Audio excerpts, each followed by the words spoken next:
চট্টগ্রাম নগরী জনবহুল ব্যস্ততম এলাকা চকবাজার ১৭ নং ওয়ার্ডের পশ্চিম বাকলিয়া ওয়াপদা সৈয়দ শাহ রোডের আশেপাশে অবস্থিত একাধিক আবাসিক এলাকা। সড়কে পাশে রয়েছে ৩টি মাদ্রাসা ও সরকারি বেসরকারি স্কুল। চট্টগ্রাম সিটি কর্পোরেশনের নির্ধারিত বাজার থাকলেও সৈয়দ শাহ রোডের বড়ুয়া পল্লী সোসাইটি ও এহসান সিটির প্রবেশ সড়কের সামনে প্রতিদিন সকাল সন্ধ্যা অবৈধ ভাসমান মাছ বাজার বসার ফলে সৃষ্ট হয় জনদুর্ভোগ।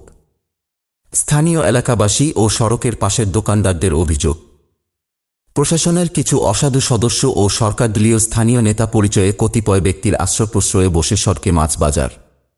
এইসব মাছ বাজারের নোংরা উচ্ছিষ্ট ময়লা পানি সড়কে পড়ার ফলে সড়কের কার্পেটিং পিচ উঠে গিয়ে খাদ খন্দকের সৃষ্টি হচ্ছে। হালকা ভারী বৃষ্টির সময় ওইসব জমে থাকা ময়লা পানির উপর দিয়ে দ্রুত গতির যানবাহন চলাচল করলে ছিটানো পানি দোকানে প্রবেশ করে মালামাল নষ্ট হয়। নষ্ট হয় ক্রেতাদের পরনের কাপড়। অপরদিকে সকালে স্কুল কলেজ ও মাদ্রাসাগামী শিক্ষার্থী এবং অফিস আদালতগামী পথচারীদের শরীরে মাছের ছিটানো ময়লা পানি পড়ে নষ্ট হয় পরিধেয় পোশাক।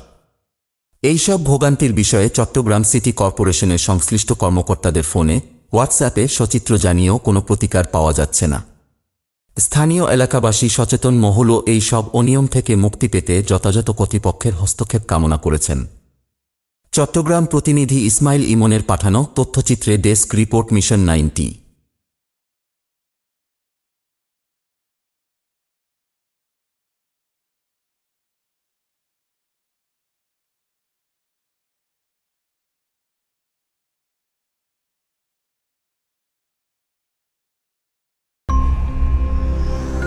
সংবাদের পিছনে নয়, ভিতরে ছুটি।